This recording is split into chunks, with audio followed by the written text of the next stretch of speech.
foi revelado que o Kuma sempre esteve de olho no Luffy em toda a sua aventura, além de que a Bonnie consegue se tornar como Nika. Será que isso significa que ela realmente possa vir a se tornar um Mugiwara? Nós vamos comentar sobre tudo isso nesse vídeo. Se você for curioso, segue comigo e acompanhe esse vídeo até o final. Fala galera, meu nome é Lucas, voltei pra gente comentar ou trazer as minhas opiniões sobre o capítulo 1101 de One Piece, onde o Oda revelou uma bomba, realmente uma bomba bem grande, que é a Bonnie conseguindo utilizar os poderes de Nika. A gente vai comentar sobre tudo isso nesse vídeo, mas antes já deixa aquele like, se inscreve no canal se ainda não for inscrito, e agora sem mais enrolação, bora pro vídeo. O capítulo começa no Monte Colubo há 3 anos atrás, onde o Luffy ainda nem tinha saído para navegar como um pirata, mas ainda treinava as suas habilidades, as suas técnicas para derrotar os seus inimigos. Nesse momento aqui, ele está treinando seu Gomu Gomu no Ono, aquele ataque que ele utilizou para derrotar o Arlong e destruir todo o castelo do Arlong Park. O Kuma está ali bisbilhotando, espiando ele, lembrando do seu passado. Lembrando que quando ele esteve nessa ilha junto com o Dragon e os revolucionários, o Dragon sempre dava umas escapadas para espiar esse mesmo garoto. E o Kuma percebeu isso, seguiu ele e acabou descobrindo que o Luffy é filho do Dragon. Mas ele acabou esquecendo isso por causa do próprio Dragon, porque ele falou que se o Kuma continuasse bisbilhotando, poderia ocasionar na sua morte, porque os filhos são a fraqueza dos pais. No caso, o que ele quis dizer nesse momento aqui é que se o Kuma continuasse bisbilhotando ou continuasse falando sobre isso, alguém poderia descobrir, poderia cair nos ouvidos, na verdade, do governo mundial, e o Luffy ser usado ali como um prisioneiro para acabar com as pretensões do Dragon no exército revolucionário. Por isso que ele esqueceu essa história. Mesmo assim, 3 anos atrás da história atual, nós temos o Kuma ali espiando o Luffy, vendo o seu treinamento. O que faz a gente se questionar há quanto tempo ele faz isso, ou se ele continuou fazendo isso após esse momento aqui. Porque o seu Dendemushi começa a tocar e aí ele some. Ele desaparece dali e o Luffy até percebe que tinha alguma coisa, mas sumiu. E aí a gente se questiona, será que a partir desse ponto ou após isso, ele ainda continuou espiando o Luffy em diversos momentos ou ilhas em que o Luffy estava, só que a gente não percebeu e ele nunca se intrometeu, porque ele achou que o Luffy poderia realmente se sair dessas situações sozinho e só veio realmente a se intrometer nos momentos em que o Luffy realmente precisou de ajuda, porque os momentos que o Kuma ajudou o Luffy e os Mugiwaras foram os momentos em que não tinha saída. Era ele ajudar ou os Mugiwaras serem derrotados ou mortos, principalmente o Luffy, que é filho do seu grande amigo. Então isso faz a gente se questionar e perguntar se ele realmente não esteve presente em diversos acontecimentos ou aventuras dos Mugiwaras sem que a gente percebesse. Porque o próprio Kuma viajou sozinho por diversas ilhas do mundo de One Piece em busca de uma cura para Bonnie. Então, se ele soubesse que o Luffy, por exemplo, estava em Skype, ele facilmente poderia ir até lá, só que a gente não viu e ele também não se intrometeu. Foi se intrometer quando ele teve que lutar contra outro Shichibukai, que foi o Moria no caso, e aí ele salvou o Luffy ali no final, tirou toda a sua dor. Ou então quando foi contra um almirante que os Mugiwaras não tinham qualquer chance para vencer, ele foi lá e se intrometeu, salvou todo mundo, ou até para salvar o seu navio, que foi o que aconteceu durante os 2 anos do time skip. Será que isso realmente aconteceu? Quero saber as opiniões de vocês, então comentem aqui embaixo que eu vou estar vendo. O Oda também nos mostra um pouco da aventura do Kuma como um pirata aliado ao governo mundial, que seguia todas as suas ordens, mas seguia da maneira que ele realmente queria seguir. Não arrisca, você foi ordenado a fazer isso, então vai fazer isso. Não. O Kuma seguia a sua própria conduta, na verdade. Quando era para atacar um navio pirata que atacou, um navio do governo mundial, ele primeiro salvava as pessoas e depois ele nem ia destruir aquele navio pirata. Ele entrava em acordo com eles para que ele não tivesse que destruir aquele navio.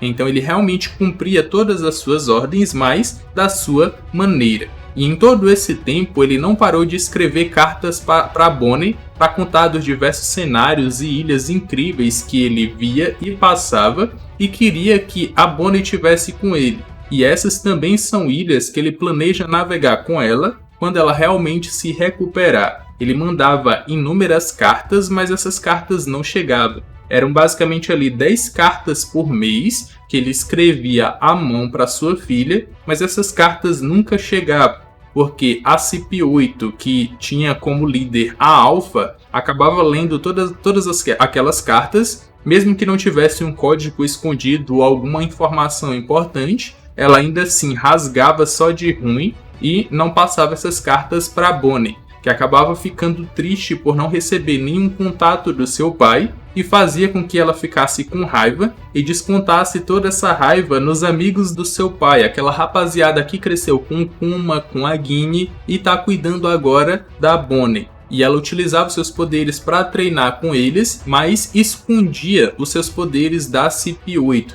A CP8 não sabia dos seus poderes, tudo isso por causa da Rainha Connie, que dizia que uma águia que é astuta, ela esconde as suas garras. Então, para que a CP8 não soubesse ou não tivesse uma maneira de lidar com o poder da Bonnie, ela acabou escondendo seu poder até o final, que ela vai utilizar ainda no final desse capítulo para conseguir escapar. Durante o tempo de recuperação da Bonnie, o Vegapunk não só atualizou a ilha de Egghead, colocando diversos novos aparatos, inclusive ele cortou o seu cérebro e vai tornar ele na Punk Records como a gente conhece atualmente. Ele também criou o primeiro clone genuíno, que no caso foi a Stussy, o que abre brechas ou margem para que ele realmente possa criar um exército de clones do Kuma, um exército de pacifistas que vão se tornar a principal arma do governo e da marinha contra os piratas. Aqui eles têm até uma discussão sobre a Stussy saber que é um clone e se achar um clone não a real, mas o próprio Vegapunk fala para ela que ela continua sendo humana do mesmo jeito.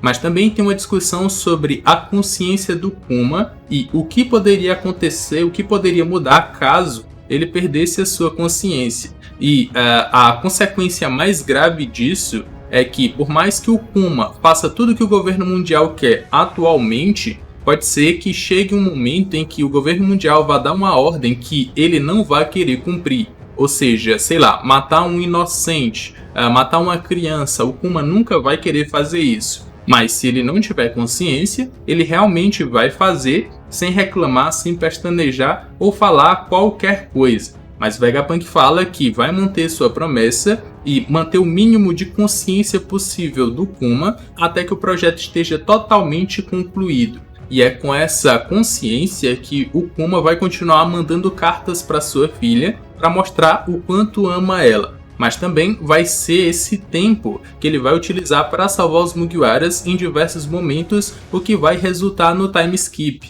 E naquilo que eu falei no começo do capítulo. Será que o Kuma não utilizou esse tempo para ficar de olho nos Chapéus de Palhas, porque sabia que o Luffy junto com os Mugiwaras seriam a resposta do Dragon ao mundo, seria a resposta do Exército Revolucionário contra o poder vigente no mundo de One Piece que oprime as pessoas, ainda mais porque o Kuma sabe dos poderes do Nika, que são poderes de borracha, e ele descobriu no Luffy poderes de borracha também. Será que, além de ser filho do Dragon, não é porque o Luffy tem poderes de borracha que ele manteve ou continuou mantendo o olho no Luffy, nos Chapéus de Palhas, para que eles viessem a fazer grandes coisas no presente ou atualmente? É isso que eu consigo imaginar ao ler esse capítulo e ver essas inúmeras coisas ou ações que o Kuma teve, antes, no caso, de perder a sua memória. Logo, a Bonnie completa 9 anos e uma festa da pizza é feita para comemorar que ela ainda continua viva e recuperada da sua doença. Mas nada de cartas do seu pai.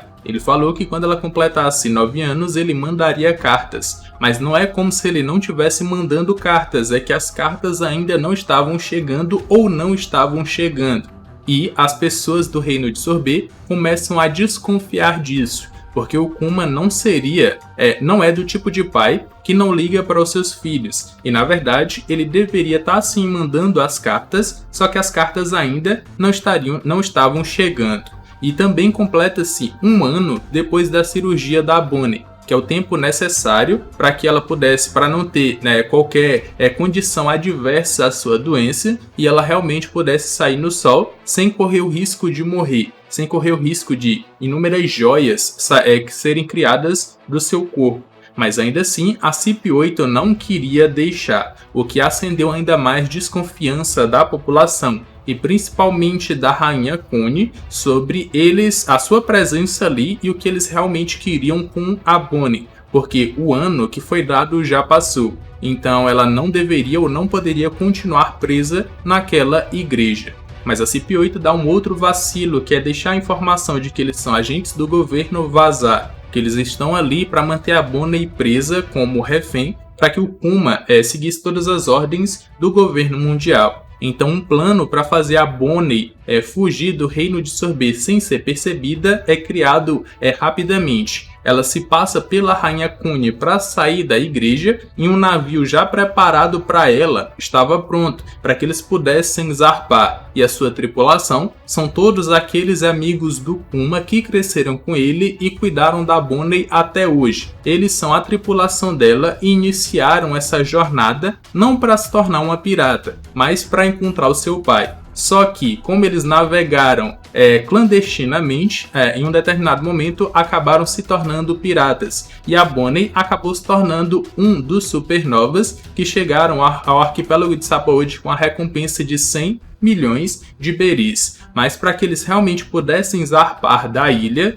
não seria fácil, porque a Alpha, que é um agente do governo mundial, utilizou ali o Rokushiki para impedir que a Bonnie pudesse fugir. Só que ela mesma, utilizando dos seus poderes que ela estava escondendo, lembrou que já tinha perguntado para o seu pai como era o Nika. E o Kuma só soube responder que não sabe da sua aparência, mas sabe que seus poderes são baseados em borracha, ou seu corpo era elástico. E utilizando disso com seu poder, aquele Distortion Future, ela acaba se tornando como Nika e cria um punho gigantesco que é o Gear Third do Luffy, ou como a gente conhece o Gear Third do Luffy, e acaba derrotando essa agente do governo mundial com um só soco, um socão absurdo com um Gear Third. Então, nesse momento da história, a Bonnie tinha utilizado um golpe ou uma marcha do Luffy antes do próprio Luffy criar. O Luffy ainda nem sabia disso, ainda estava treinando o básico lá no Monte Colubo,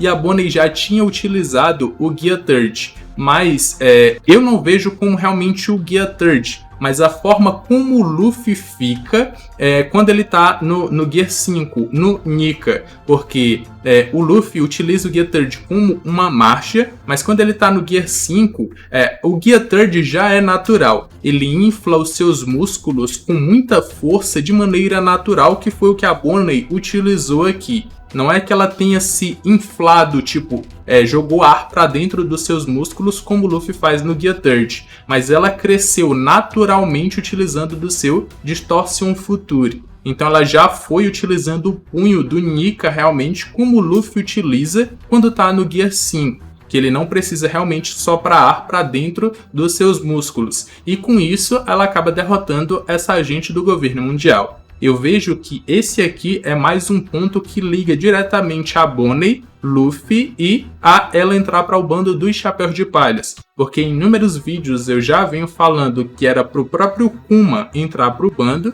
Um engraçadinho descobriu o Goroase do Oda, o Kuma não entrou, mas o seu propósito herdado vai para sua filha. Vai entrar para o bando do Nika e ela vai até a última ilha para descobrir toda a verdade sobre o mundo de One Piece. Além de que o Distortion Future, que é o seu ataque que ela utilizou nesse capítulo, ela já tinha utilizado antes quando ela estava lutando ou perseguindo o Vegapunk. E ela realmente cresce anormalmente, fica ali inflada, e a gente nem tinha percebido que era algo parecido com o que o Luffy fica no Gear 5 ou no Gear Third. Só que agora, com o que foi dito nesse capítulo, ela realmente consegue distorcer o seu futuro, não o seu próprio futuro. Que é, por exemplo, eu imaginei quando eu vi esse ataque, que era um futuro onde ela era fortuna. E aí ela consegue pegar esse futuro distorcido e trazer para si, naquele momento da batalha. Mas não, ela pega o futuro de alguém, ou o futuro de Nika, na verdade, e traz para si e consegue utilizar esses ataques. Então, são essas as minhas ideias, as minhas opiniões sobre esse capítulo, e eu quero saber as opiniões de vocês. Então, já comentem aqui embaixo que eu vou estar vendo e vou estar dando coraçãozinho para vocês. Aqui na tela final vão estar aparecendo 2 vídeos que eu acredito que vocês vão gostar. Eu me despeço por aqui, um abraço e valeu!